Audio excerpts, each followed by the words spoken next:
El diálogo social con actores sociales y políticos para debatir sobre los desafíos del sistema de protección y seguridad social. De la convocatoria no formó parte la mayoría de la oposición, que entiende que no debe discutirse la reforma previsional que realizó el gobierno pasado de Luis Lacalle Pou, así como también objetan cómo está conformada la comisión ejecutiva del diálogo. Para entender cómo será este proceso, cómo sigue a partir de ahora, qué se piensa discutir, es que estamos con el coordinador del diálogo social, el economista Hugo Bay. Bienvenido, ¿cómo te va? ¿Qué tal? ¿Cómo están? Muy buenos días, bienvenido. Gracias por venir. ¿En qué estamos en relación a lo que fue la discusión de la semana pasada, el ida y vuelta entre la oposición y el gobierno sobre la conformación de la comisión ejecutiva del diálogo?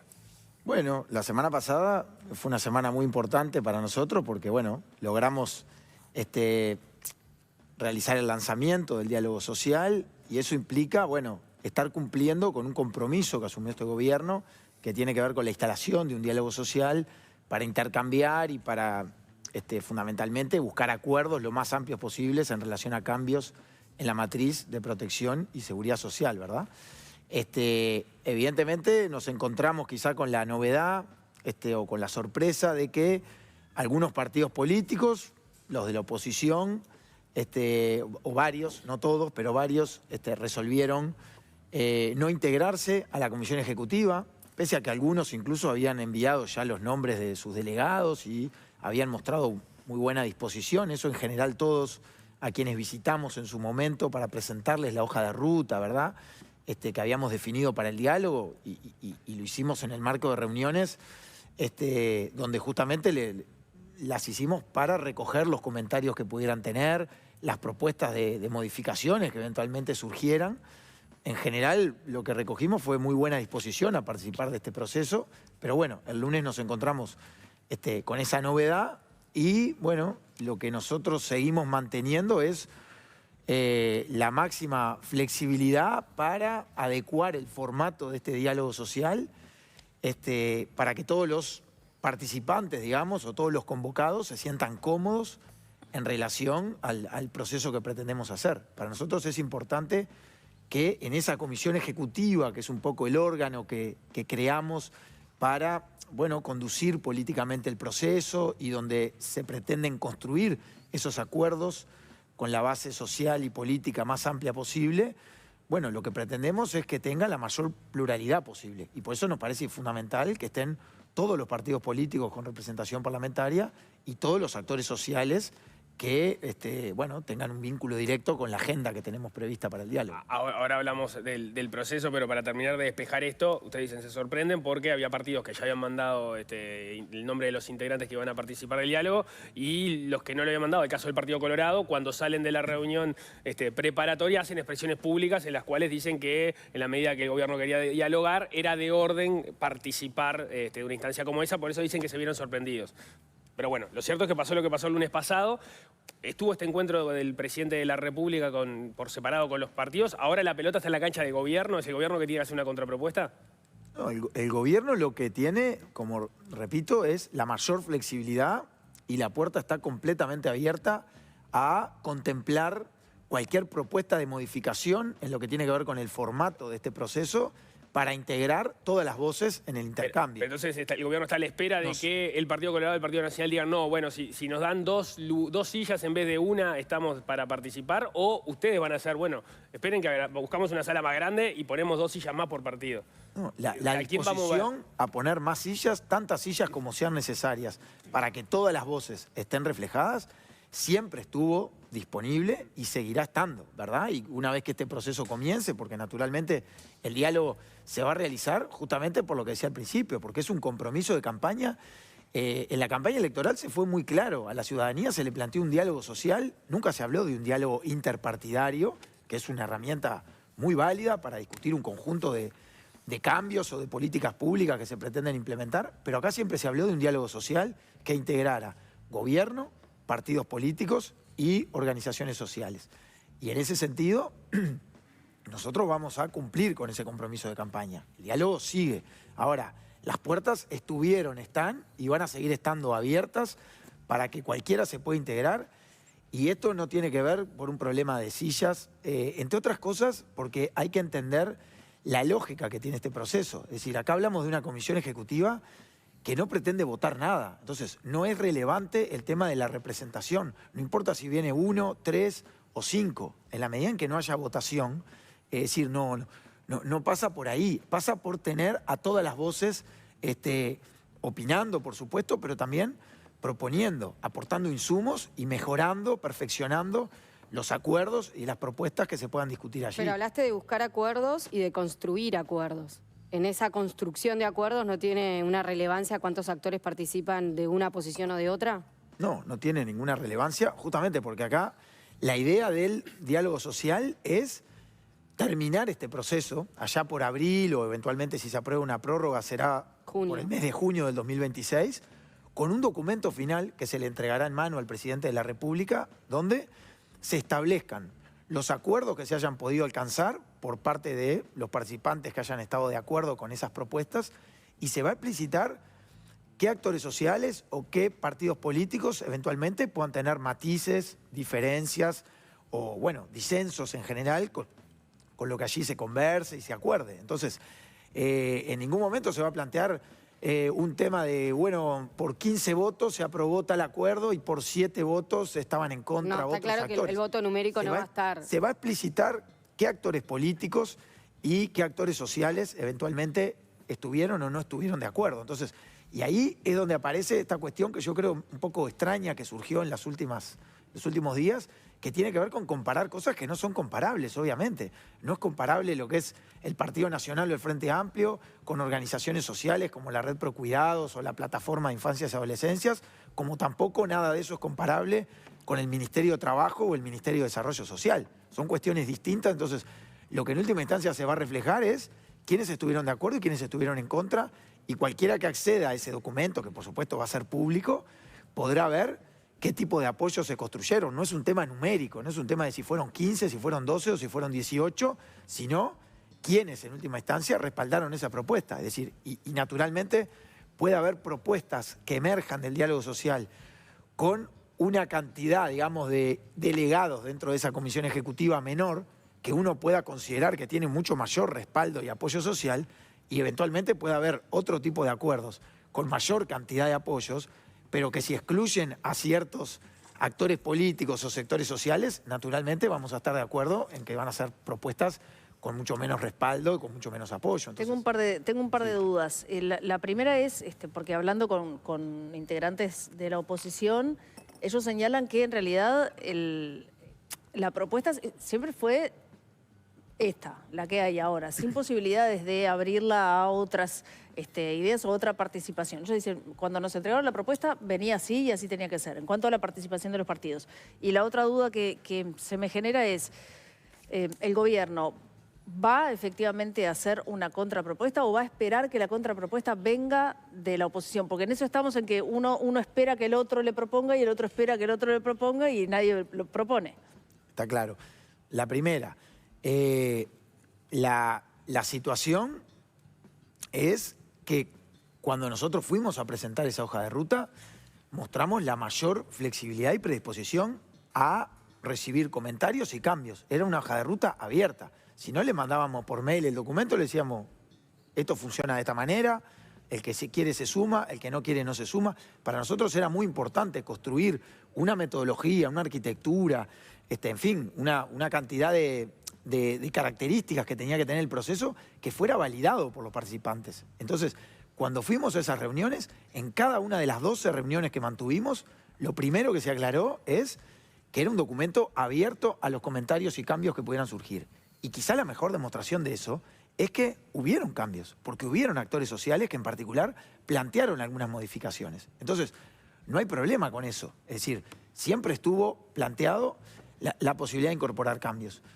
Hoy estamos parados en un lugar donde determinados partidos políticos plantearon que no están de alguna manera cómodos con el formato, que no están, vamos a decir, en condiciones de participar o afines a participar, pero no han hecho planteos concretos de cuáles serían los cambios a partir de los cuales participarían. Yo por lo menos he visto argumentos que van por otros lados.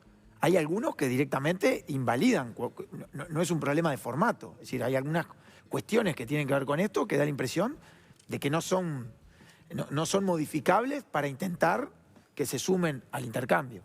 En otros casos, cuando se habla, por ejemplo, concretamente de la representación que ellos tienen en la Comisión Ejecutiva, yo creo que no hay ningún problema en conversar sobre eso para que, si ellos entienden que tendría que tener, como decían hoy ustedes, más sillas, eso aparezca, digamos. No veo un problema por ahí, nunca lo fue, y si hay una propuesta concreta que ellos presenten, la conversamos. Ahora, como también hay argumentos de otro tipo, porque también, si lo que se plantea es no, nosotros no estamos de acuerdo con un diálogo social, estamos de acuerdo con un diálogo interpartidario, bueno, ahí ya es más complejo, ¿verdad? Porque acá el compromiso siempre fue un diálogo social. Entonces nosotros, no está en el horizonte la posibilidad de excluir a los actores sociales de este intercambio. Nos parece fundamental. Es decir, y acá repito, esto de ninguna manera, y esto es importante subrayarlo, de ninguna manera esto pretende sustituir el rol del Parlamento, que es fundamental, y por supuesto el rol del Poder Ejecutivo al momento de presentar determinados proyectos de ley. Es decir, el diálogo social simplemente pretende ser una instancia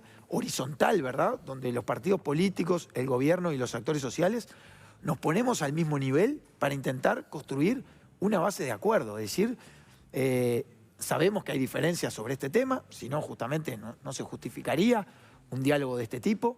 Creo que esas diferencias son sanas, son saludables desde una perspectiva de una sociedad democrática, y lo que queremos explorar es, en unos meses, que nos parece un plazo razonable, si no hay posibilidad de acuerdos en algunos cambios que tengan que ver no solo con el régimen de jubilaciones y pensiones, que por supuesto ahí quedó una discusión planteada a partir de la reforma jubilatoria anterior, sino sobre una agenda mucho más amplia que tiene que ver con proteger la protección a la infancia y adolescencia, el tema del sistema de cuidados, protección a trabajadores y trabajadoras que están en actividad, en fin, una agenda bien amplia, y yo estoy convencido de que en el sistema político y en conjunto con los actores sociales hay buenas condiciones para tener algunos puntos de acuerdo que no pretenden borrar diferencias que pueda haber en otros. Pero entonces están esperando que la propuesta venga por parte de quienes no quieren participar. Es que es muy difícil, digamos. Yo creo que sería muy saludable tener un planteo concreto de parte de los partidos de la oposición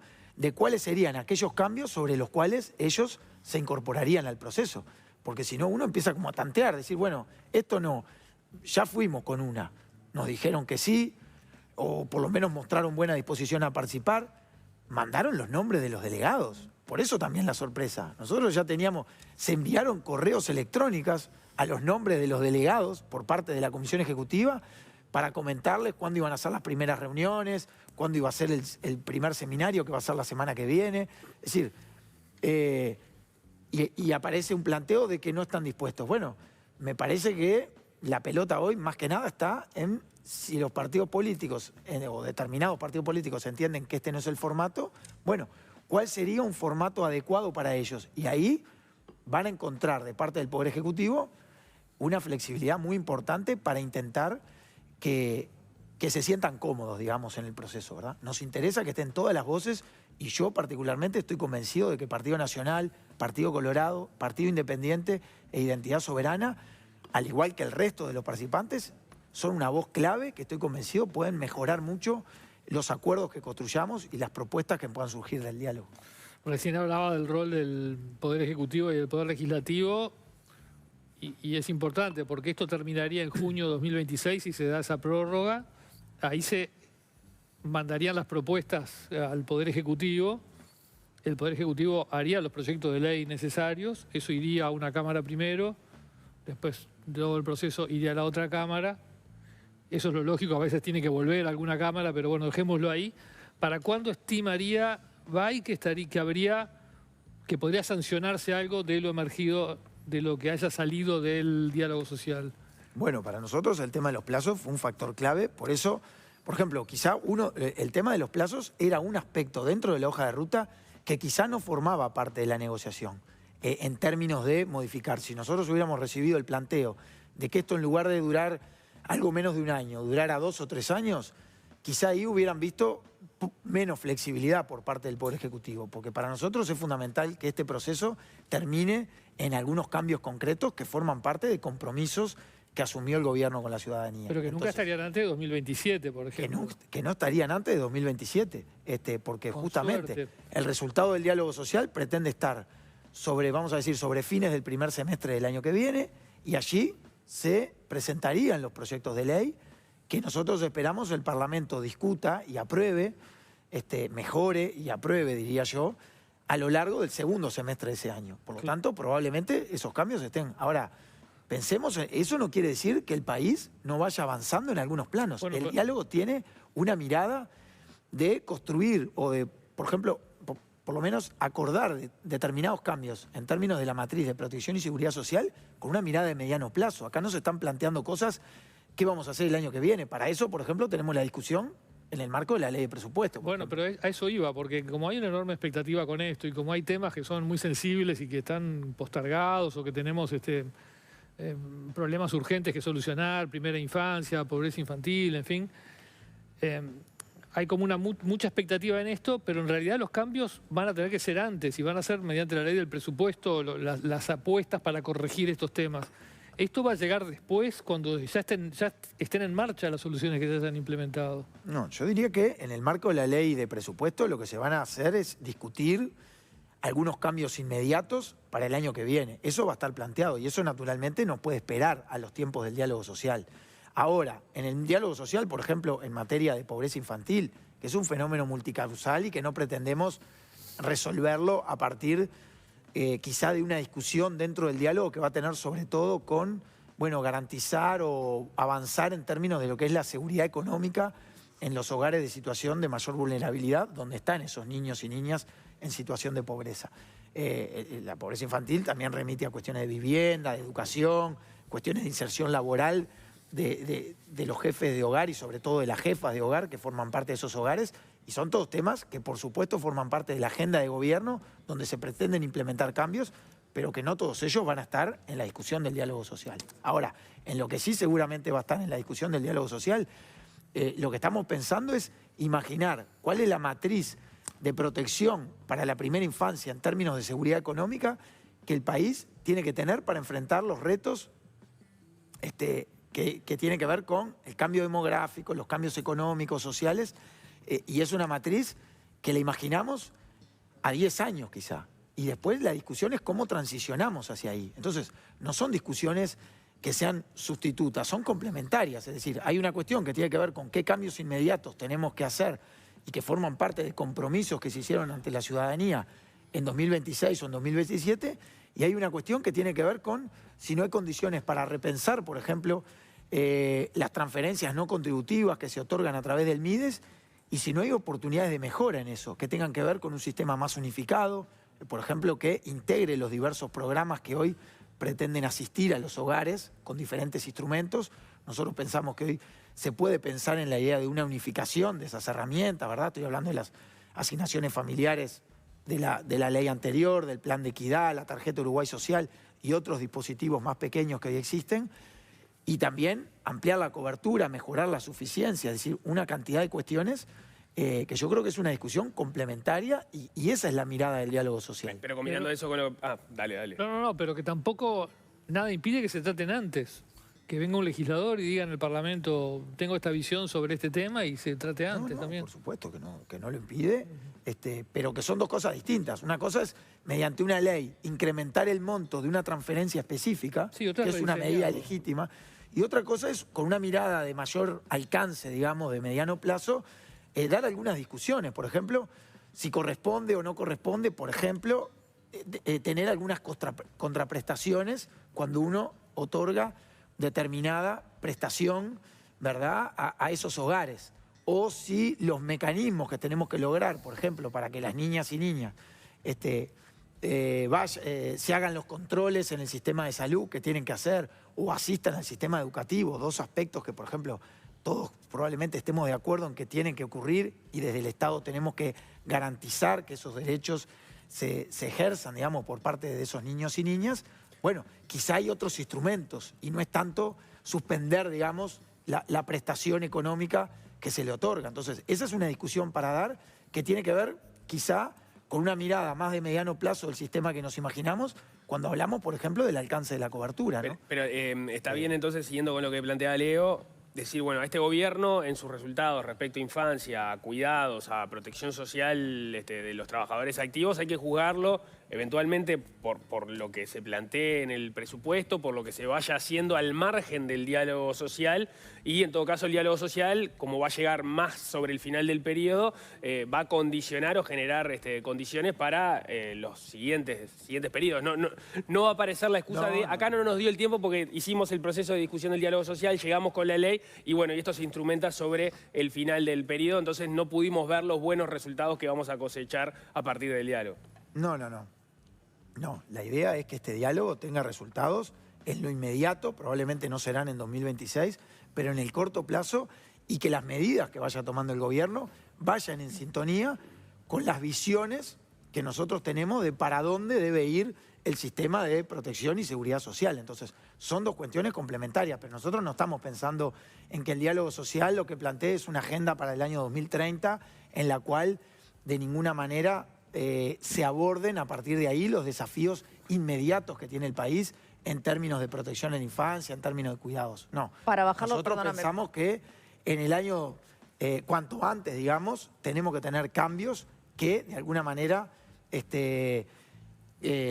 mejoren las condiciones de vida de las personas en esas cuestiones más inmediatas. Para bajarlo a tierra, esto, concretamente te hago una pregunta. En el programa del Frente Amplio se establece la duplicación de los montos de la tarjeta Uruguay Social. Eso lo tenés que hacer ahora, no podés esperar a que termine el diálogo social. Esto está planteado para hacer en lo inmediato. Eso es un compromiso que se adoptó por la ciudadanía. Ahora, eso no es repensar el esquema de transferencias no contributivas con un conjunto de cosas, mediante qué instrumentos financieros los hogares reciben esas prestaciones, si hoy los instrumentos son los adecuados o tenemos que pensar en otro tipo de instrumentos que no condicionen tanto en qué se gasta ese dinero o en qué no se gasta. En fin, hay una cantidad de condiciones, de discusiones para dar en relación a eso. Entonces, lo que sin duda se va a hacer es avanzar en esos compromisos que sin duda están en sintonía porque naturalmente lo que pueda emerger del diálogo, entre otras cosas, va a implicar mejorar la suficiencia de las prestaciones. Entonces, incrementar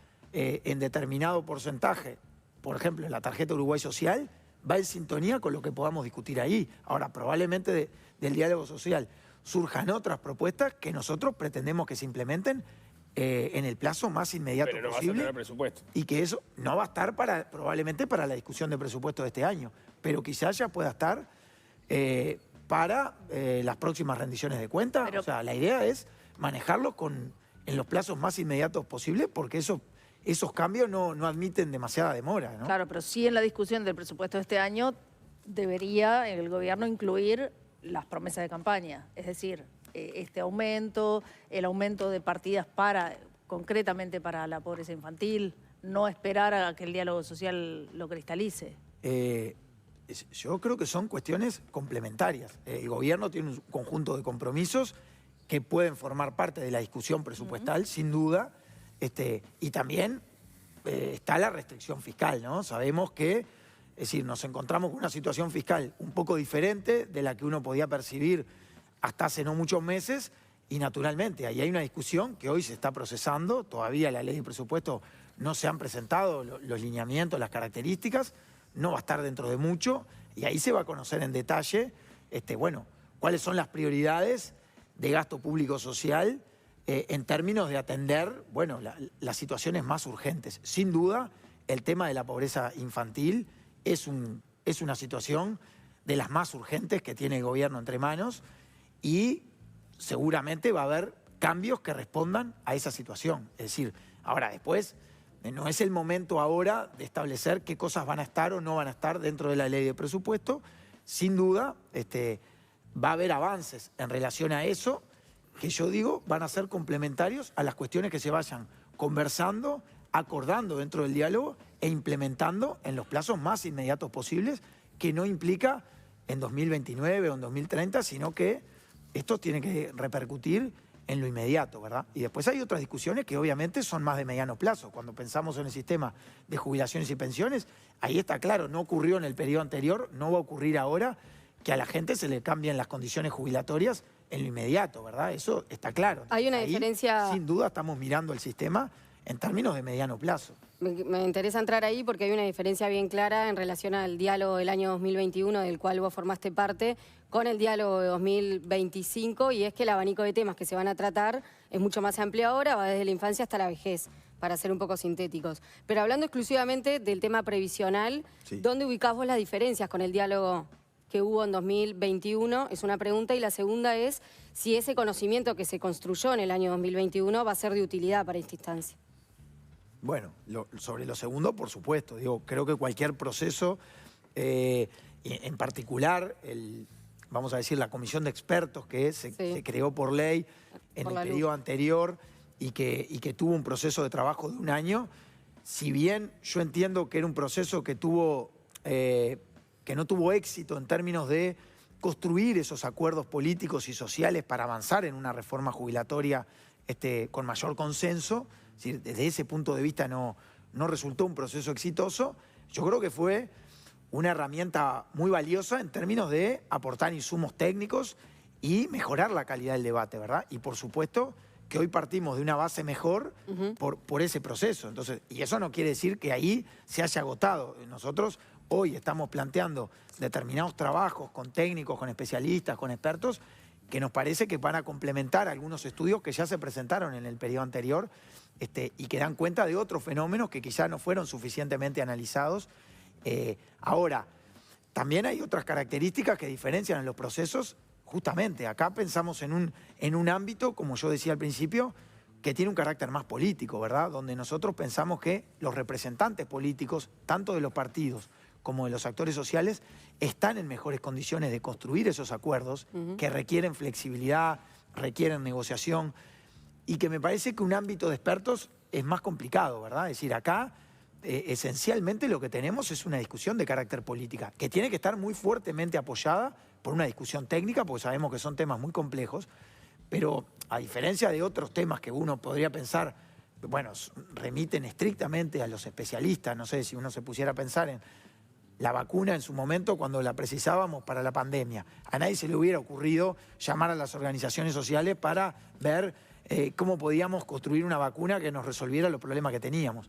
Me parece que a diferencia de ese tipo de discusiones, que naturalmente uno las delega en los académicos, en los expertos, en los especialistas, me parece que cuando hablamos del sistema de protección y seguridad social es absolutamente clave convocar a la población, porque lo que tenemos entre manos son definiciones que son políticas. Pero por eso te preguntaba por las diferencias, porque las organizaciones sociales estuvieron convocadas también al diálogo de 2021. De hecho, toda la que quiso participar, participó. Sí, por supuesto. Entonces te pregunto si van a haber organizaciones sociales nuevas ahora, sí, o si te parece que las que participaron hace 4 años atrás, porque así lo quisieron, van a traer insumos distintos a las perspectivas que ofrecieron en 2021. No, dentro de la comisión ejecutiva va a haber más organizaciones sociales, producto de lo que tú planteabas en la pregunta, de que la agenda es más amplia. Entonces, claro, yo me hubiera refiero tenido sentido, exclusivamente al tema... no hubiera tenido sentido en aquel proceso convocar, no sé, a la Red Pro Cuidados, a la Plataforma de Infancias y Adolescencias, o a la Alianza de los Derechos por las Personas con Discapacidad. Hoy sí están convocados porque la agenda es más amplia. Ahora, yo creo que la diferencia fundamental es que acá pensamos en un ámbito que tiene un carácter político y las organizaciones probablemente piensan lo mismo. Lo que nosotros pensamos es que este es un ámbito más propicio, con mejores condiciones para buscar esos acuerdos sociales y políticos. ¿Me explico? Quizá a mí me tocó en aquel momento integrar la comisión de expertos por el PIT-CNT.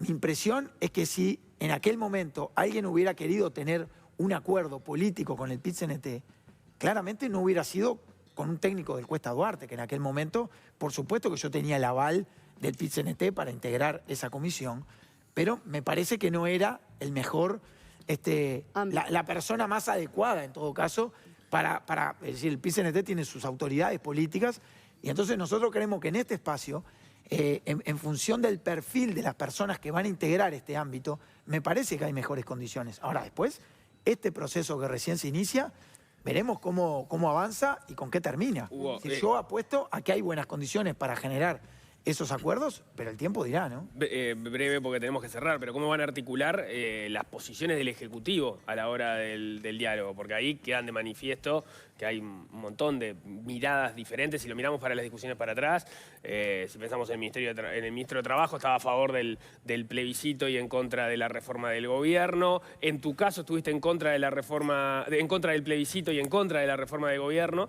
En el caso del Ministerio de Economía, el Ministro de Economía ha dicho que él hubiese recomendado votar la ley del gobierno pasado, estoy hablando por supuesto, estaba en contra del plebiscito. O sea, digamos, se dan todas las combinaciones posibles en las últimas 2 discusiones que tuvimos ahí. ¿Cómo van a volcar eso a la mesa y qué posiciones van a llevar como Ejecutivo? No, el Poder Ejecutivo va a llevar una posición única como tal. Pero es la del Ministerio de Trabajo, la del Ministerio de Economía, la de la OPP. Es el acuerdo que tenemos hoy como Poder Ejecutivo y que, por ejemplo, no hay ningún miembro del Poder Ejecutivo que hoy esté planteando ni que los acuerdos que se convaliden en el diálogo social pasen por lo que estaba previsto, por ejemplo, en la papeleta de reforma constitucional. No hay ningún miembro del Poder Ejecutivo que vaya a impulsar eso. Es decir, eso lo laudó la ciudadanía, eso está laudado y nosotros podemos garantizarle a todos que los acuerdos que se vayan a construir en el diálogo no van a pasar por las soluciones específicas que estaban previstas en la propuesta de reforma constitucional, que la ciudadanía ya rechazó. De la misma manera que digo eso, digo esto otro. El gobierno tiene una posición unánime en que hay algunos aspectos críticos que quedaron planteados de la reforma jubilatoria del periodo anterior. Por ejemplo, el tema del aumento de la edad de retiro casi al barrer.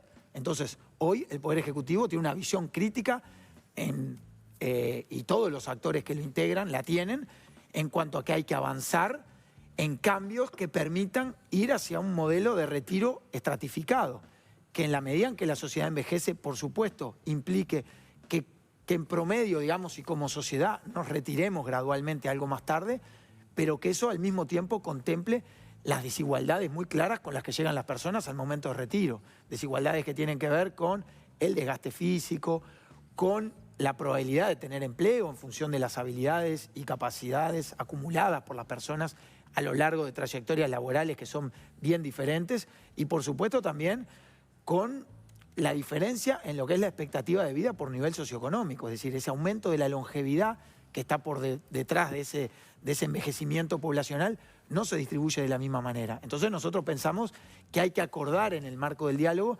mecanismos que, por ejemplo, contemplen estas desigualdades y que permitan que al mismo tiempo que los sectores que están en condiciones de jubilarse más tarde lo hagan, pero a través de los mecanismos de incentivos y de subsidios que ya tiene el sistema, buscar posibilitar que haya amplios sectores de la sociedad que no están en condiciones de jubilarse mucho más allá de los 60 años y que eso permita justamente ir hacia retiros a edades más tempranas de lo que marca la legislación vigente. Por ejemplo, el tema del pilar de capitalización individual. El Poder Ejecutivo tiene una visión única en cuanto a que el sistema va a seguir siendo un sistema multipilar. Esto está en las propias bases programáticas de la fuerza política que gana el gobierno y va a seguir habiendo un pilar de ahorro dentro de nuestro sistema.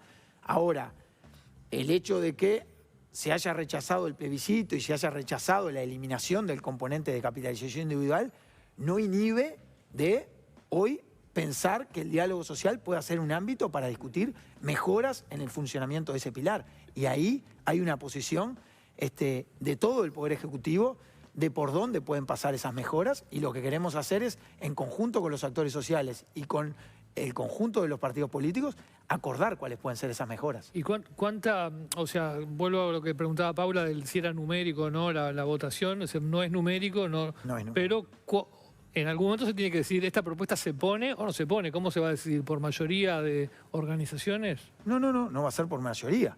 Va a ser por los acuerdos que se logren construir y ahí se va a decir. ¿Hay opiniones divididas? Pero ¿cómo se puede pactar? Y se pondrá en el documento. Por ejemplo, sobre la edad de retiro hay opiniones divididas. Hay un conjunto de actores que opinan que hay que ir hacia un modelo de retiro estratificado bajo esta propuesta específica. Pero se van a contar. Y hay otros partidos políticos o actores sociales que entienden que hay que mantener la edad de retiro tal como la dejó. Todas las propuestas que haya. Van a estar todas Por reflejadas en el supuesto, documento. van a estar todas No va a haber reflejadas. una, por más de que estén en desacuerdo, que quede Por por supuesto. fuera. Y después es el Ejecutivo, en base a ese documento, que tomará la decisión de bajar sea, línea y Entonces remitir el proyecto no que se tienda. busca pactar. No, la idea es construir un acuerdo. Ahora, nadie, y esto es fundamental para que todos se sientan cómodos con el formato, nadie va obligado a acordar nada. Es decir, cada uno va con su visión y dependerá de con qué espíritu va la posibilidad de generar los acuerdos que se logran. Es decir, lo que está claro acá es que si se logra un acuerdo en este ámbito, no va a ser ni la visión que hoy tenga el Poder Ejecutivo, ni la visión del Frente Amplio, ni la del Partido Nacional, ni la del PIT-CNT, ni la de las cámaras empresariales. Va a ser una propuesta que de alguna manera recoja insumos de cada una de las visiones diferentes que hoy puede haber sobre determinados temas. Nosotros me queda la última, apostamos perdón, ¿quién? a construir eso. ¿Y quienes participen de este diálogo van a tener acceso a ver ese documento antes que lo envíen al Poder Ejecutivo?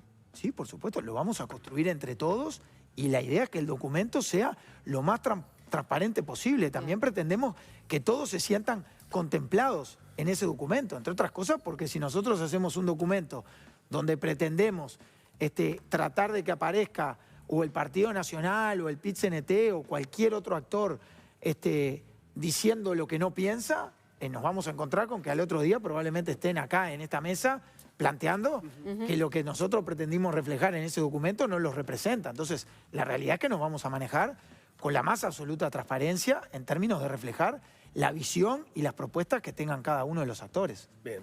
Hugo Bay, muchísimas gracias por estos minutos. Muchas Muchísimas gracias. gracias a amable, ustedes, gracias. un gusto como siempre. Hacemos un corte.